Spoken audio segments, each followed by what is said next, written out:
Okay, I picked up the new Tiki Mug bookshelf. This is going to be probably a little bit more room than what I got in there with that corner unit. But the challenge now is to make this look older and more bamboo-ish, rattan, you know, tiki-ish. I don't know why they've got so many rungs on this. It looks like a stretch cage in a modern gym. So I think two between every shelf are going to come out. These two will come out, probably 2 or 3 up here, 2 or 3 over here. You know, those two, those two, those two. So it's going to be left with just a few of these rungs in there. I've got another bamboo shelf that I'm kind of modeling it after. And then through Amazon, I've got a roll of woven bamboo grass cloth, I guess you might call it, that's going to go on all 4 shelves to kind of decorate that. And then I think just on the front round parts here and here, I don't know if I'll worry about the back so much. I might give that a faux finish to look like bamboo. I'm still working on an idea, but it'll look a lot closer to what I want. It's going to be a lot darker. I just don't want it sitting in the dining room, you know, so as soon as you walk in, you say, hey, there's a new piece of furniture over there. I want it to look old, you know, mid-century-ish and blend in there, especially with tiki mugs all over on that. So today, I think I will take it apart, at least a little bit. A lot of screws back here. I think that will release, you know, where I can take like this one out and this one out. Right now, they're just in the holes on both sides and they'll come right out, I hope. So let's see what we can do on this. And I'll post a picture of what I want it to look like, maybe right here. And you can check it out and see what I'm going for. Okay? All right, let's get going on this one.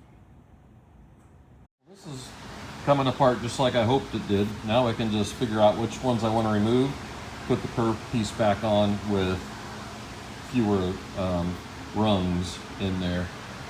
So I'll do the whole thing just like that. Just take it apart, pull out the rungs, put it back together, and have a lot less cluttered looking bookshelf. Got a vision, don't worry.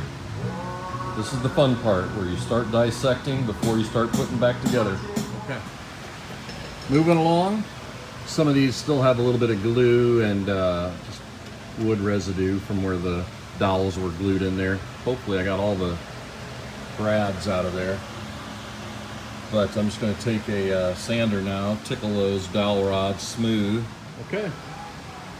Probably got 45 minutes into this little project right now.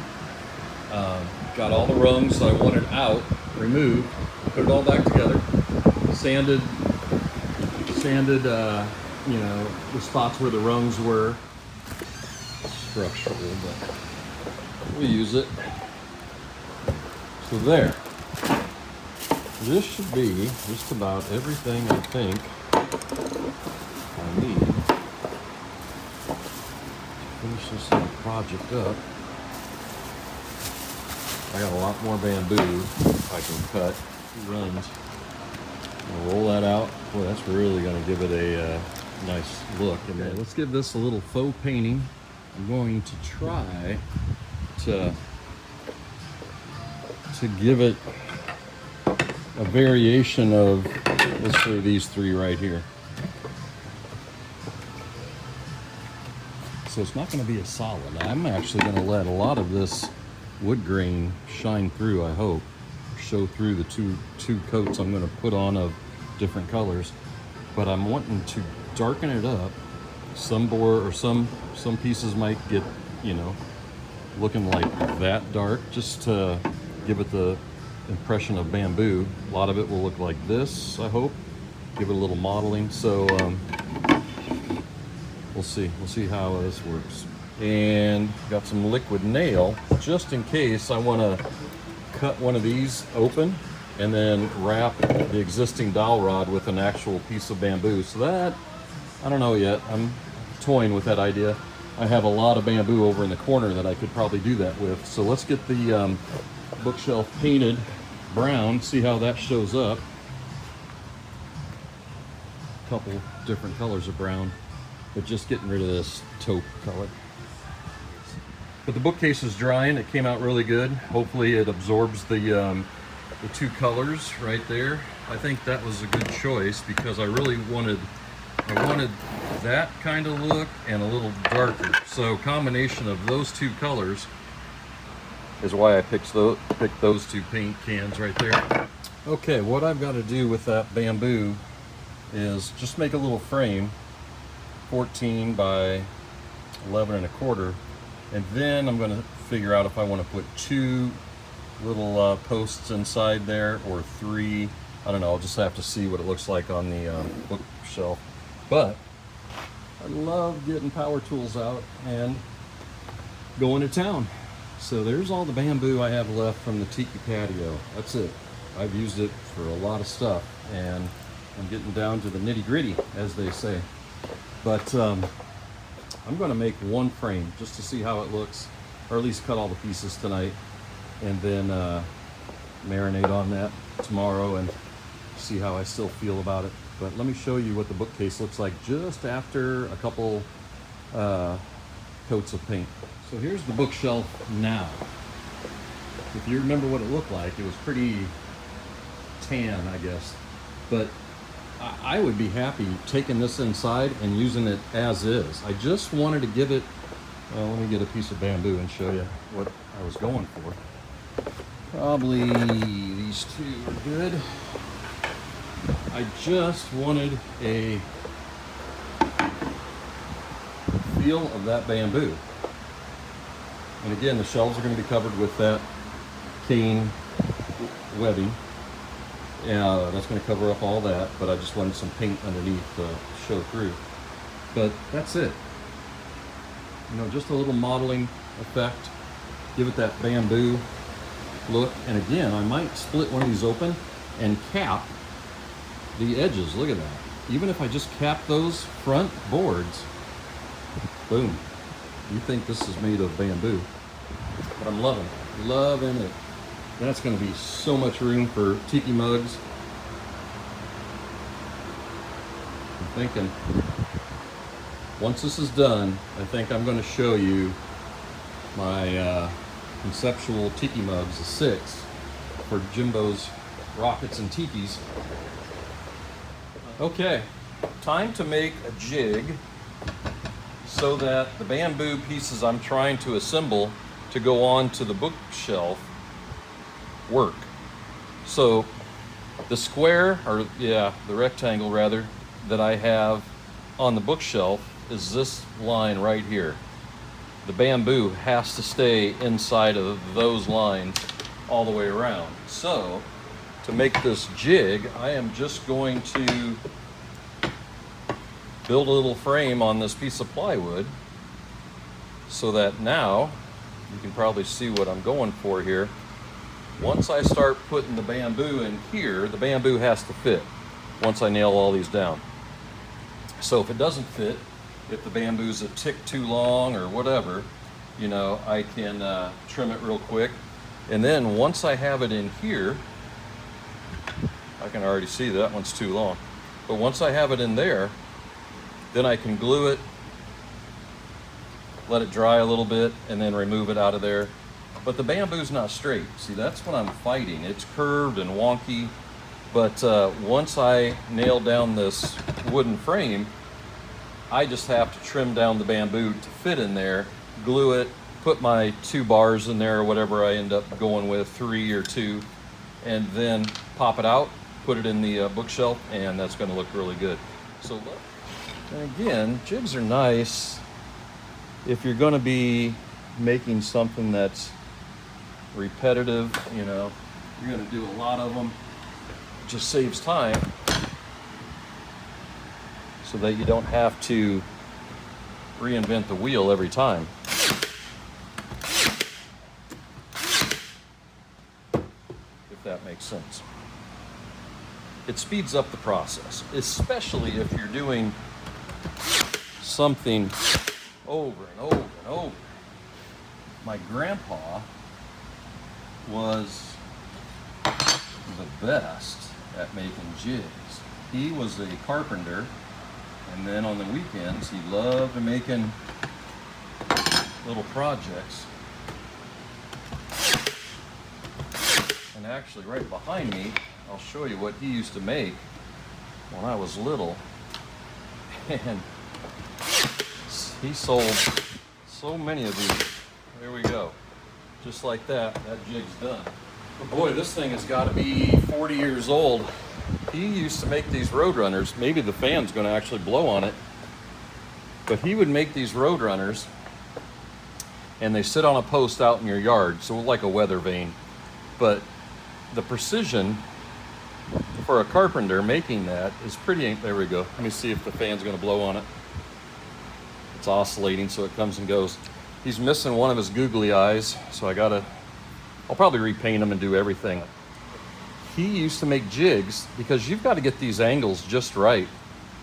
And he had it figured out where he could take a dowel rod, he would block it up, with clamps under the drill press, drill out the center of that bigger dowel rod, put in the littler dowel rod, have the angle for the foot just right so that it caught the wind.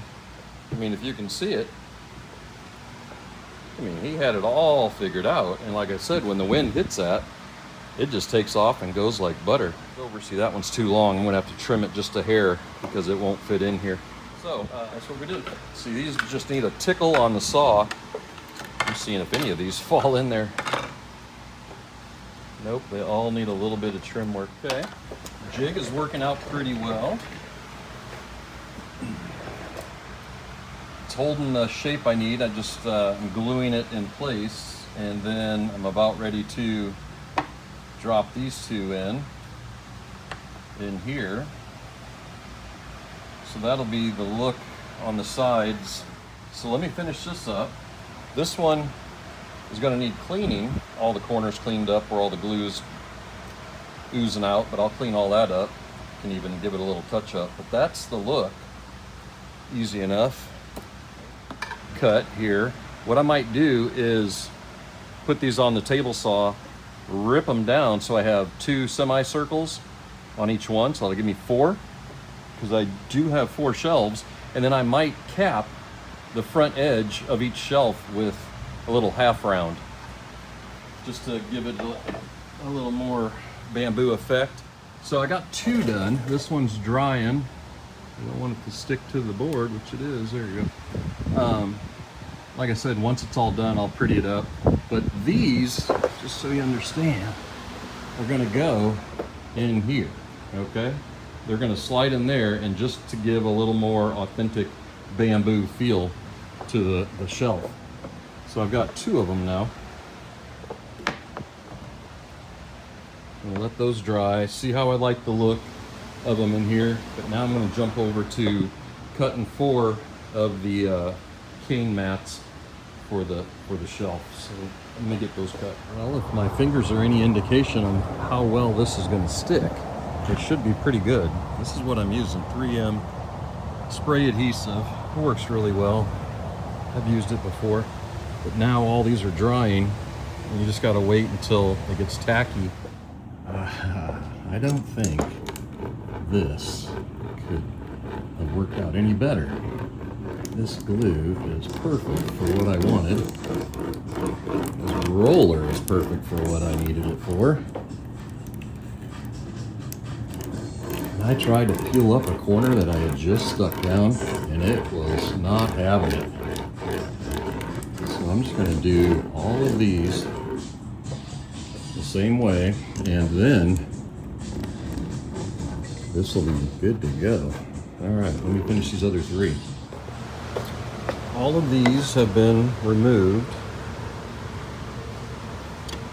So now I'm just hoping that slips on. Yeah, that sandpaper, the Dremel, just taking it out of there real quick. So that worked. Let's try it out. Okay. I am really pleased with how this is coming out. Those 4 mats are glued down. I'll probably roll over them a couple more times just to make sure I got it all. But yeah, that's gonna be awesome. So now let's trick it out with all the bamboo pieces. Might even put these in, but let's do the caps first and see how that comes along. Boy, look at that. That is gonna be one beautiful tiki display. Perfect. Here comes the bamboo. I'm happy with the capping of the front shelves right there with real bamboo. So on a quick look, I mean, it kind of looks like the whole thing's made of bamboo when you really see a couple pieces of, you know, natural bamboo. So let me get in the cages on the side. And boy, this thing is just wrapping up. Speaking of wrapping, that's what I got to do. I got to take some of that twine, or whatever you want to call it, I got, and cover up some of these holes right here. But I might do that tomorrow. But I definitely want to get these put in right now, so I'm going to do that. Okay, there's the little bars, if you want to call it. I like it. I like it a lot. Simple, clean from what it was. Definitely has a tiki vibe, bamboo all over now. So let me try some of this wrapping and see if it's going to work like I envision it. 2 down, a bunch to go, but that's definitely going to give me the look I'm going after. I think I'm done. This came out just like I hoped, actually.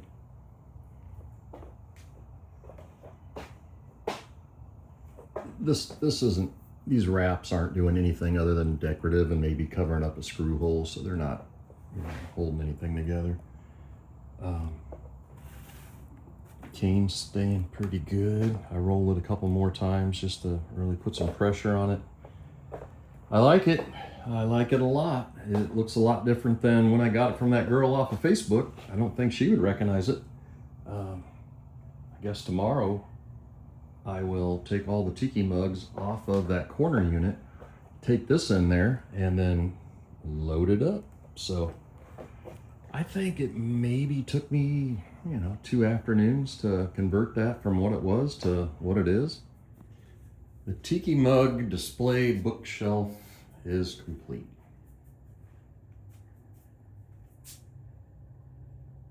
There it is. Got room for more. There's the wrapping on it. Faux painting, bamboo accents.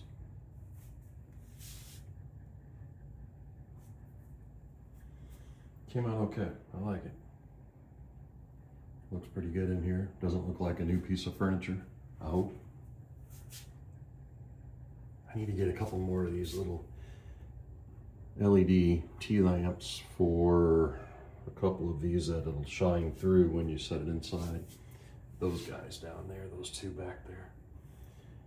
But that's it. That's everything in the house is brought over here now. I had it in several places just because I didn't have room for it. But yeah, I like it. There it is. Cool. Thanks for watching along on this little makeover.